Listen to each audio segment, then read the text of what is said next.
اللہ رب العالمین والصلاة والسلام علی حبیبہ محمد وآلہ وصحبہ اجمعین۔ اعوذ باللہ من الشیطان الرجیم، بسم اللہ الرحمن الرحیم۔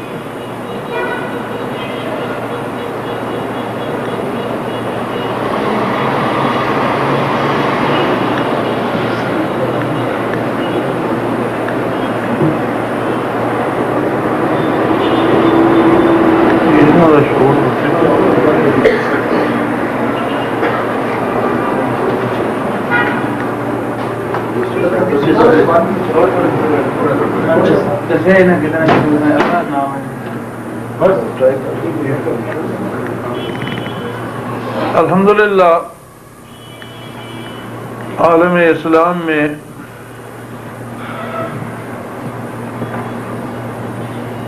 عبادات پر کاربند مسلمانوں کی تعداد ان لوگوں کی نسبت زیادہ ہے جو عبادات میں کوتاہی یا سستی کرتے ہیں۔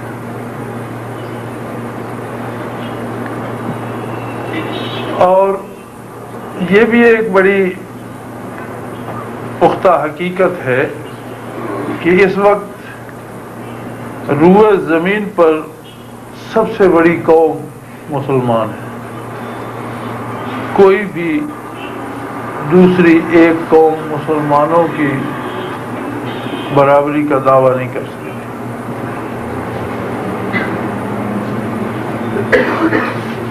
اس کے ساتھ یہ بھی حقیقت ہے کہ زندگی کے وسائل پوری دنیا کے سب سے زیادہ مسلمانوں کے پاس ہیں۔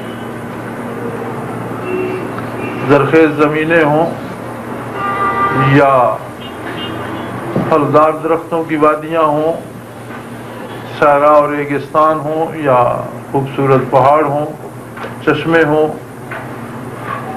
اجناس ہوں یا زیر زمین نکلنے والی دھاتیں ہوں، تیل کے ذخائر ہوں یا گیس کے، سب سے زیادہ وسائل جو ہیں انسانی زندگی کے یہ مسلمانوں کے پاس ہیں۔ روئے زمین کے نقشے پہ اگر ہم نگاہ کریں تو دنیا کے بہترین خطے بھی مسلمانوں کے پاس ہیں، اور دنیا کی بہترین بندرگاہیں اور بہترین سمندری علاقے بھی مسلمانوں کے پاس ہیں۔ اس کے ساتھ ایک اور بڑی عجیب حقیقت ہے جو سروے کرنے پر یا تلاش کرنے پر سامنے آتی ہے، وہ یہ ہے کہ جدید علوم میں چوٹی کے ماہرین بھی اسی قوم کے فرزند ہیں۔ بے شک وہ علوم دنیا کے کسی ملک میں بھی ہوں، مغربی ممالک میں ہوں یا مشرق میں، لیکن ہر شعبے میں انتہائی چوٹی کے لوگ جو ہیں وہ مسلمان ہیں۔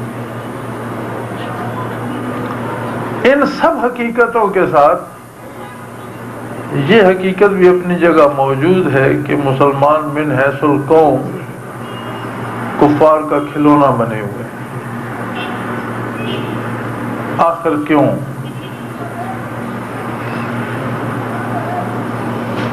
اس موضوع پہ جو بات میری سمجھ میں آئی، جو میں دیکھ سکا، جو تجزیہ میں نے کیا ہے، آپ بھی میری بات بھی سن لیں اور آپ خود بھی تجزیہ کریں کہ آخر وجہ کیا ہے۔ ہمارے ہاں مسلمان قوم دو طبقوں میں بٹ گئی ہے۔ یہ میں ان لوگوں کی بات کر رہا ہوں جو بڑے زوردار مسلمان کہلاتے ہیں،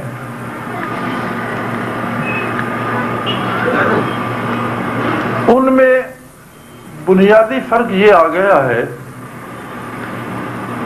کہ عبادات اور عبادات کے ساتھ ثواب کا ایک تصور جو ہمیں دیا گیا ہے، اس نے انہیں عملی زندگی سے بڑی حد تک بیگانہ کر دیا. عمل تو اسی لیے تھا، جہاد اسی لیے تھا، نفاذ اسلام، قانون اسلام اسی لیے تھا، عدل و انصاف اسی لیے تھا، امن و سکون یا ظلم و جور کا مقابلہ محض اس لیے تھا کہ یہ منشاء باری ہے اور ایسا کرنے سے اللہ کی رضا حاصل ہے. مسلمان کبھی ہوس ملک گیری کے لیے میدان میں نہیں اترے، کبھی کسی کا مال یا آبرو چھیننے کے لیے مسلمانوں نے جنگ نہیں کی، بلکہ مسلمانوں کا جہاد ظلم کے خلاف، ناانصافی کے خلاف، بت پرستی اور شرک کے خلاف اس لیے ہوتا تھا کہ یہ چیزیں بنی نوع انسان کو تباہ کر رہی ہیں، انسان اس سے بچ جائیں، اللہ سے ان کا رشتہ قائم ہو اور انسانوں کو عدل و انصاف، آرام و سکون، عزت و آبرو نصیب ہو. اور یہ سارا کچھ وہ اس لیے کرتے تھے کہ اس پر انہیں اللہ کی رضامندی نصیب ہوتی ہے. یعنی جتنی کوشش مسلمان کر سکتا ہے اس کا حاصل یہی ہے کہ اس سے اللہ کی رضا حاصل. اس میں ہم دو طبقوں میں بٹ گئے. ایک تو وہ ہے جو جدید طبقہ ہے، وہ کہتے ہیں جی ضرورت ہی نہیں ہے نماز روزے کی اور ذکر اذکار کی اور ان تکلفات کی، بس اپنا کام ٹھیک ٹھاک کرو، اپنے جاب ٹھیک ٹھاک کرو، اپنی ذمہ داریاں ٹھیک ٹھاک پوری اس ایفیشنسی سے کرو، اپنے جس ملازمت پہ بیٹھے ہو وہ ٹھیک ٹھاک کرو، کسی کو ستاؤ نہیں، کسی کو تکلیف نہ دو، بس یہی اسلام ہے، بس ٹھیک ہے. اور بہت بڑا طبقہ جو واقعی نیک ہے، بہت بڑا طبقہ جس میں اکثریت ہے مسلمانوں کی، اور مزے کی بات ہے جو واقعی نیک ہے، بڑے مخلص، بڑے کھرے لوگ، وہ اس میں پھنس گئے ہیں کہ عمرے کا اتنا ثواب ہے، ذکر کا اتنا ثواب ہے، تبلیغ کا اتنا ثواب ہے. وہ جو تصور تھا رضائے باری کا جہاد کے اور ظلم کے خلاف کھڑا ہونے سے، اس سے زیادہ ثواب تو ہمیں ارے ارے مل جاتا ہے. ہر بندہ جمع تفریق کر کے تسبیحات پڑھ کے ثواب کما لیتا ہے، تقریر کر کے ثواب کما لیتا ہے، عمرہ کر کے حج کر کے ثواب کما لیتا ہے، صدقہ زکوٰۃ دے کے اس پہ اتنا ثواب کا وعدہ ہوتا ہے اور اتنی دفعہ اسے ملٹی پلائی اور اتنی ضربیں اسے دی جاتی ہیں کہ وہ اعداد و شمار کی حد سے نکل جاتا ہے. اب اس کے پاس جب اتنا ثواب جمع ہو گیا تو اسے سر پھڑوانے کی کیا ضرورت ہے؟ وہ کس لیے میدان عمل میں جائے گا؟ اس تصور ثواب نے ہمیں عملی زندگی سے بیگانہ کر دیا، اور یہ بہت بڑی وجہ ہے کہ وہ لوگ جو ثواب میدان جہاد میں تلاش کیا کرتے تھے، وہ لوگ جو ظلم کے خلاف کھڑے ہو کر ثواب تلاش کرنے کے عادی تھے، وہ قوم جو موت میں حیات تلاش کیا کرتی تھی. حضرت خالد بن ولید رضی اللہ عنہ نے خط لکھا رستم کو. رستم وہ آخری جرنیل تھا خسرو کسرا ایران کی حکومت کا، جو میدان کارزار میں اترا اور جو دنیا میں بہت مانا ہوا تھا اور جس کی ہیبت کا سکہ بیٹھا ہوا تھا. بلکہ بعد کے مسلمانوں نے، خصوصاً برے صغیر کے مسلمانوں نے بھی ہر چوٹی کے بندے کے لیے یا ہر تکڑے بندے کے لیے رستم ہی کا، رستم ہند اور رستم زماں، اور انہوں نے سوراب اور سائیکلیں بنائی. رستم سوراب رستم کا بیٹا تھا. انہی کافر ناموں کو جو اسلام کے خلاف بڑے طاقتور شمار کیے جاتے تھے، انہی کو پھر مسلمانوں نے اپنایا. یہ قوموں کے عروج و زوال سے یہ نتائج نکلتے. یا خسرو پرویز جو واحد ایسا بے دین انسان تھا جس نے سفارتی آداب بھی ملحوظ نہ رکھے اور نبی کریم صلی اللہ علیہ وسلم کے والا نامہ مبارک کو پھاڑ کر پاؤں کے نیچے مسل دیا. بے شمار مسلمانوں کے نام پرویز نظر آتے ہیں. تو یہ قومی زوال ہوتا ہے، قوم اپنے ان حقائق سے ناآشنا ہو کر چلی جاتی ہے. حالانکہ ان لوگ بیچارے جن کے نام پرویز ہیں وہ بھی نبی کریم صلی اللہ علیہ وسلم پر جان دینے کو تیار ہیں. وہ جانتے ہی نہیں کہ پرویز ہوتا کیا اور کیوں ہمیں پرویز کہتے ہیں. اس قدر ہم اس سے دور اور بیگانہ ہو گئے. تو میدان جنگ میں جب اس کی بڑی دھاک اور بڑی شہرت تھی اور بڑا ایرانی جو شکست پہ شکست کھا رہے تھے، رستم کے آنے سے ایک دفعہ پھر ان کے پاؤں جم گئے، تو حضرت خالد نے اسے خط لکھا اور اس میں ایک جملہ بڑا مزیدار تھا. فرمایا رستم ایک بات کا خیال کر لو، انما معی قوم یحبون الموت کما یحبون الفارس الخمر. میرے ساتھ وہ سپاہی ہیں جو اس سے زیادہ موت کو تلاش کر رہے ہیں جتنا تیرے سپاہی شراب کی بوتل کو تلاش کرتے ہیں. جتنے تیرے سپاہی شراب کے متلاشی ہیں اس سے زیادہ انہیں موت کی تلاش ہے. تو اس قوم کے بچے کھچے لوگوں کو کیوں نوالے اجل بناتا ہے؟ اللہ کی عظمت کو مان لے، لڑائی سے باز آ، ورنہ بنو کے شمشیر یہ تو اسے منوا لیں گے. اور وہی ہوا. انتہائی ذلت آمیز شکست سے دوچار ہوا رستم اور بھاگتا ہوا. جب سمجھا کہ تعاقب کرنے والے بھاگنے نہیں دے رہے تو سامان سے لدے ہوئے خچر کے نیچے چھپ گیا اور خچر کے نیچے سے نکال کر مسلمانوں نے قتل کیا. یہ اس کی تاریخ ہے. یعنی وہ جس کے نام سے میدان کارزار لرزا کرتے تھے اس طرح ذلت آمیز شکست سے دوچار ہوا. کیوں؟ مسلمان ثواب تلاش کرتے تھے عملی زندگی میں. عبادات کا ثواب یہ ہوتا ہے کہ اس سے عملی زندگی میں تبدیلی آتی ہے. ثواب قرآن حکیم بدلے کو کہتا ہے، اجر کو کہتا ہے. کافر کو جو کفر کی سزا ملے گی قرآن نے اسے بھی ثواب کہا ہے. حل ثوب الکفار ما کانوا یعملون. کفار کو کیا ثواب ملے گا سوائے اس کے جو وہ کرتے اس کا بدلہ پائیں گے. یعنی بدلے میں جو چیز عطا کی جاتی ہے وہ ثواب کہلاتی ہے.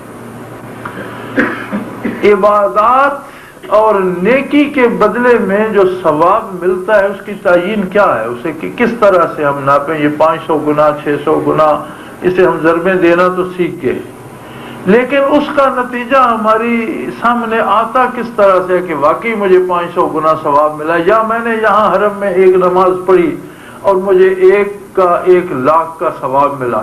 تو اب ایمان تو عقیدہ یقین وہ الگ ہے، لیکن اسے محسوس ہم کیسے کریں؟ کوئی پیمانہ ہمارے پاس، کوئی اس کا ملا بھی ہے یا نہیں، وہ نماز بھی ہے یا نہیں، وہ منظور بھی ہوئی یا نہیں، ادا بھی ہوئی یا رہ گئی. اگر ہوئی ہے تو اس کا ثواب ملنا چاہیے. تو ثواب کیا ہے؟ یہ وہ سوال ہے جس سے آج کی اسلامی دنیا بے نیاز ہو چکی ہے، بیگانہ ہو چکا ہے مسلمان. ثواب مل گیا بس. اب ثواب ہے کیا یہ کسی کو کوئی پتہ نہیں، اور پوچھتا ہی کوئی نہیں، بتاتا بھی کوئی نہیں. ثواب کیا ہے؟ نبی علیہ الصلوۃ والسلام کی ایک حدیث مبارکہ بخاری شریف میں موجود ہے. حضور صلی اللہ علیہ وسلم فرماتے ہیں کہ جو لوگ بدر میں شریک ہوئے، یہ مفہوم ہے حدیث کا، لفظی ترجمہ نہیں ہے. شرکائے بدر کے لیے آپ نے ارشاد فرمایا کہ بدر میں شریک ہونے کے بعد یہ جو جی چاہے کریں یہ جنت ان پر واجب. اب جو جی چاہے کریں یہ بڑی عجیب سی اجازت ہے اور نبی رحمت صلی اللہ علیہ وسلم دے رہے ہیں. اس میں یہ بھی نہیں ہے کہ کم از کم شرک نہ کریں یا کفر نہ کریں، بدکاری نہ کریں یا گناہ نہ کریں، جھوٹ نہ بولیں یا چوری. کوئی پابندی ہے، جو جی چاہے کریں. دوسری طرف اللہ کا بڑا پکا اعلان ہے کہ وہ مشرک کو نہیں بخشے گا. اب جو جی چاہے کریں میں تو انہیں شرک کرنے کی بھی اجازت آ گئی، وہ اگر شرک بھی کریں تو جو جی چاہے کریں۔ شارحین حدیث جب اس حدیث کی شرح فرماتے ہیں تو لکھتے ہیں کہ یہی ثواب ہے۔ بدر کی شمولیت نے انہیں اللہ کی اطاعت پہ اتنا پختہ کر دیا کہ حضور فرماتے ہیں جو جی چاہے کریں، یعنی ان کا جی ہی اس عمل کو چاہے گا جو اللہ کو پسند ہے، یہ ثواب ہے۔ یعنی بدر میں شراکت کا ثواب یہ ہوا کہ اس کے بعد ان کے دل کو بات ہی وہ پسند آتی تھی جو اللہ کو پسند نہیں آتی تھی، انہیں بھی پسند نہیں آتی۔ نبی علیہ الصلوۃ والسلام نے مشورہ کرنے کا حکم دیا اور فرمایا میرے بعد اگر کسی بات پہ تم میں اختلاف ہو جائے اور تم میں اس وقت اہل بدر میں سے کوئی ایک بندہ بھی زندہ ہو، سارے لوگ ایک بات پہ متفق ہو جائے لیکن اس اکیلے کی رائے مختلف ہو تو عمل اس کی رائے پہ کیا جائے۔ یہ واضح حکم دیا حضور علیہ الصلوۃ والسلام نے کہ ساری امت ایک رائے پہ متفق ہو گئی ہے، اختلافی مسئلہ ہے لیکن ایک بندہ زندہ ہے اہل بدر میں سے اور اس کی رائے ان سے مختلف ہے، تو عمل کرنے والے کے لیے میرا حکم ہے کہ اس کی رائے پہ عمل کریں، اس لیے کہ اس کی رائے اللہ کی پسند کے مطابق ہے۔ یہ ثواب ہے جو محمد الرسول اللہ نے یا جو کتاب اللہ نے ہمیں تعلیم فرمایا۔ ظلم و جور کے خلاف انسانوں کی بہتری کے لیے، نسل انسانی کو عذاب الہی سے بچانے کے لیے رحمت عالم صلی اللہ علیہ وآلہ وسلم نے رخ انور زخمی کرایا، دو زرہ پہن کر میدان کارزار میں شریک ہوئے، دندان مبارک شہید کرائے اور اپنے بڑے قریبی اور محبوب ساتھی، عزیز، بزرگ، رشتہ دار حمزہ رضی اللہ عنہ جیسے چچا اپنے ہاتھوں ان کے جسموں کے ٹکڑے دفن فرمائے۔ اگر یہ سارا کچھ صرف سجدے کرنے سے یا بیان کرنے سے یا تبلیغ کرنے سے یا ذکر کرنے سے ہو سکتا تھا تو کون ہے دنیا میں جو نبی علیہ الصلوۃ والسلام کے ایک سجدے کا مقابلہ کر سکے؟ کہ کہاں سے کوئی تبلیغ کرے گا؟ جو نیکی کی بات کوئی بتائے گا وہ وہیں سے لے گا، وہ خوشہ چین ہوگا محمد رسول اللہ کے ارشادات کا، رحمت الہی کا مجسم، صرف ممبئی نہیں مجسم کر دی گئی رحمت وما ارسلناک الا رحمت للعالمین، ساری کائنات کی رحمتوں کا مصدر محمد الرسول اللہ۔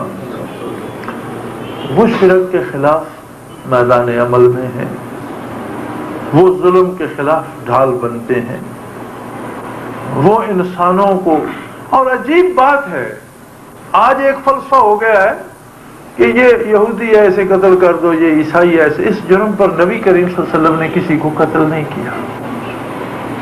مقابلہ ان قوتوں کا کیا گیا جو معاشرے کو برائی پہ مجبور کرتی تھی اور معاشرے کو اور لوگوں کو اسلام نے آزاد کر دیا، پھر ان کے سامنے اسلام رکھا، چاہو تو اپنا لو اور نہیں چاہتے تو کفر پر بھی زندہ رہو، لیکن کوئی طاقت تمہیں کفر پر رہنے پر مجبور نہیں کر سکتی۔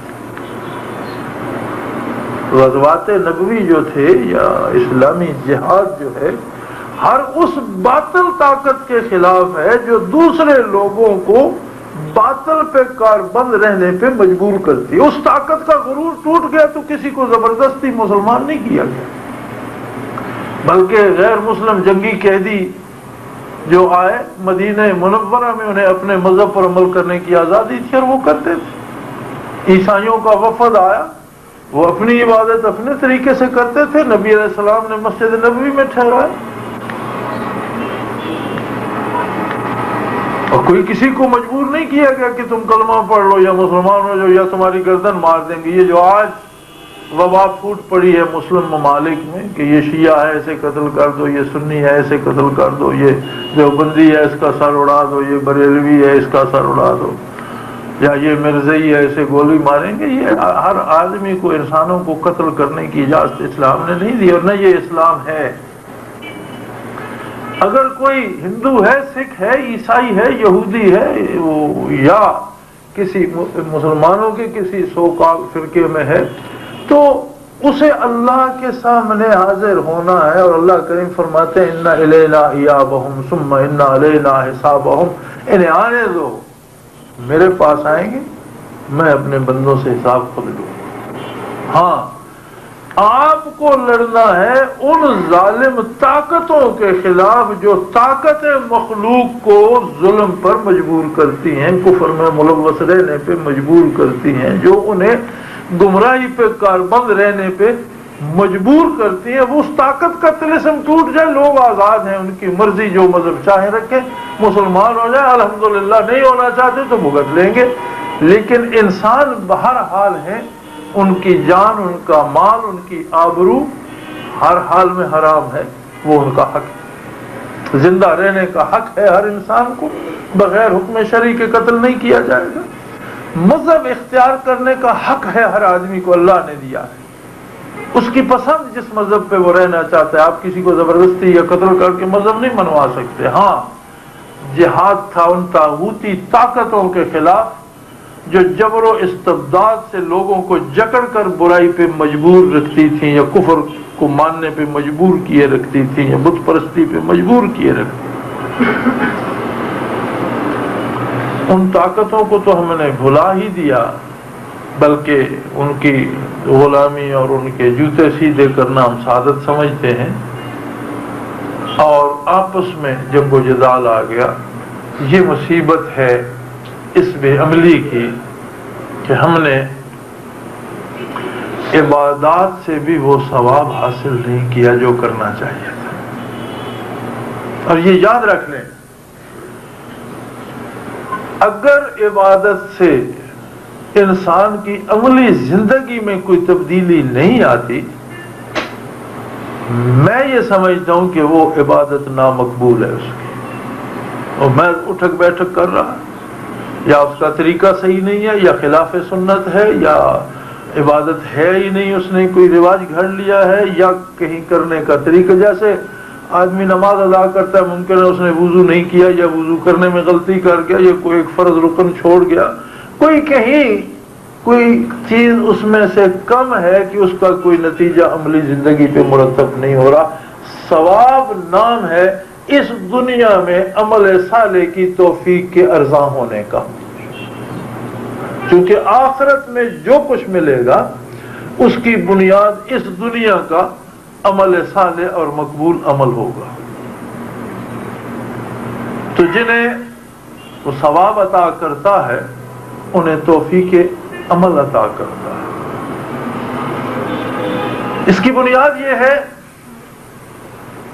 کہ بات پھر وہیں آ جاتی ہے، کم از کم ہم اپنے آپ کو، اپنے وجود پر، اپنی ذات پر تو اسلام کو لاگو کرنے میں کامیاب ہوں. اور یہ کام سب سے مشکل ہے. حکومتیں فتح کرنا اتنا مشکل نہیں، ممالک کی تصغیر اتنی مشکل نہیں. میدان جنگ میں ممالک کے خلاف مقابلے میں نیک بد سارے مل جاتے ہیں. ایک لشکر ہوتا ہے جو لڑ پڑتا ہے، ہنگامی اور وقتی جوش و جذبہ ہوتا ہے. لیکن یہ ساری عمر کے لیے اپنے آپ کے ساتھ میدان کارزار میں رہنا، اسے نبی علیہ الصلوۃ والسلام نے جہاد اکبر فرمایا.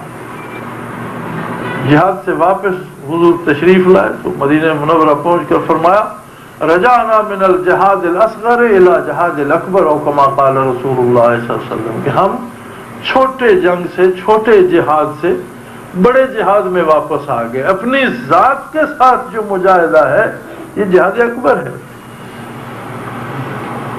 اور مجاہدہ صرف یہ نہیں کہ اٹھ کے نماز ہی پڑھ لی. نماز پڑھنا تو بنیاد ہے، لیکن ان سجدوں کا اثر عملی زندگی پہ بھی ہونا چاہیے. اگر ہم دوسرے سے باطل کو مٹا نہیں سکتے، دوسرے سے ظلم کا سایہ ہٹا نہیں سکتے تو کم از کم خود تو اس ظلم کے سائے میں پناہ لینے سے باز آ جائیں، اور ایک ایک مسلمان ایک ایک وجود پر اسلام نافذ کرنے لگے تو آج کی دنیا منتظر ہے اس بات کی کہ کہیں عملی طور پر اسلام ملے۔ یہ بڑی عجیب بات ہے، مغربی طاقتیں جو لڑ رہی ہیں دنیا میں کہ کہیں کوئی اسلامی ریاست نہ بن جائے، کبھی آپ نے یہ سوچا کہ اس میں انہیں کیا خطرہ ہے؟ اب الجزائر کو دیکھ لیں، اگر الجزائر میں اسلامی ریاست بن جاتی تو امریکہ جیسے بڑے ملک کو کیا خطرہ ہے؟ کیا الجزائر اٹھ کر امریکہ فتح کر سکتا ہے؟ ممکن نہیں۔ افغانستان میں بن جاتی تو امریکہ کو کیا خطرہ ہے، یا پاکستان میں بن جائے کیا خطرہ ہے؟ کوئی خطرہ نہیں، یہ اٹھ کر اسے فتح نہیں کر سکتے۔ لیکن اگر واقعی اسلامی ماحول روئے زمین پر کسی جگہ میسر ہو تو امریکہ کی 90% آبادی کلمہ پڑھنے کو تیار ہے۔ آپ کے لڑے بغیر وہاں اسلام نافذ ہو جائے، وہ تھک چکے ہیں گناہ کی زندگی سے۔ یورپ کی اکثریت یہ چاہتی ہے کہ کہیں امن و سکون کا کوئی لمحہ نصیب ہو۔ یہ جو آپ دیکھتے ہیں پاگلوں کی طرح یہ ہپیزم آیا تھا جی، کپڑے پھاڑ کر نکل گئے، گھر بار چھوڑ کر ویرانوں میں نکل جاؤ، کیا ہے؟ وہ لذت میں، گناہ میں سکون تلاش کرتے کرتے اب اس انتہا کو پہنچ گئے کہ آگے کوئی گناہ کرنے کی ترکیب بھی نہیں ہے، اس سے کچھ نہیں ملا۔ اب تجسس ہے کہ کہیں کوئی لمحہ سکون کا ملے، اور یہ مغربی دانشور بھی سمجھتے ہیں کہ کہیں چھوٹی سی بھی اسلامی ریاست بن گئی تو آج تو دنیا ایک خاندان بن چکی ہے، ہر گھر کی خبر روئے زمین پہ پھیل جاتی ہے۔ جب لوگوں کو یہ پتہ چلے گا کہ اس قدر پرسکون معاشرہ بھی ہے تو وہ سارے وہ مذہب اپنا لیں۔ جس طرح والا نام نبوی کیسر کو پہنچا تو اس نے اپنے عمائدین سلطنت سے مشورہ کیا کہ کیوں نہ اسلام قبول کر لیا جائے، تو بڑے بھڑک اٹھے اور بھاگے باہر کو، لیکن اس نے دربار کے سارے دروازے بند کرا رکھے، باہر تو نہ نکل سکے۔ ایک دم یہ نہیں انہوں نے کیسر کی پرواہ کہا یہ تو مسلمان ہو گئے، دفع کرو اسے، جاؤ قوم کے پاس چلتے ہیں۔ شور ہو گئے، اس نے واپس بلا لیے، دروازے بند تھے، مجبوراً آنا۔ اس نے کہا میں تمہیں آزما رہا تھا، بیٹھو آرام سے بیٹھ گئے۔ تو کہنے لگا ایک بات میں تمہیں بتاؤں، ہم مسلمان ہوں یا نہ ہوں، جس زمین پہ میں نے تخت رکھا ہوا ہے، جس پر میں بیٹھا ہوں، اس پر مسلمان گھوڑے باندھیں گے۔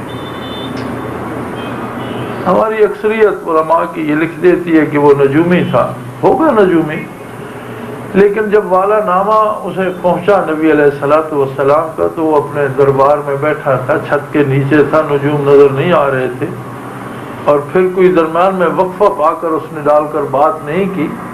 نجومی تو پھر ستاروں کی چال کہیں رات کو جا کر دیکھتے ہیں، یا زائچہ بناتے ہیں، یا کوئی جمع تفریق کرتے ہیں۔ میں نے جو سمجھا ہے وہ یہ ہے کہ اس نے جو ایک ہی جملہ تھا نبی علیہ الصلوۃ والسلام کا، وہ تھا اسلم تسلم، سلامتی کا راستہ اختیار کرو تم بھی سلامت رہو گے۔ وہ سمجھ گیا تھا کہ اس میں تو بادشاہ اور فقیر کو حضور نے برابر کر دیا ہے، انسان کو انسانی سطح پر لے آئے کہ سب کے لیے سلامتی چاہو تم بھی سلامت رہو گے، اور ہماری سلطنت کی بنیاد یہ ہے کہ ان کے گلے کاٹو، انہیں درے لگاؤ، انہیں مجبور کرو، اور انہیں پاؤں کے نیچے روند کر اوپر بیٹھ کر حکومت کرو۔ فلسفہ سلطانی جو ہے وہ یہ تھا، اس عہد کی حکومتوں کا یا کیسر کا جو فلسفہ تھا وہ یہ تھا کہ ہر بندہ حکم ماننے پہ مجبور تھا، وہ چاہے یا نہ چاہے۔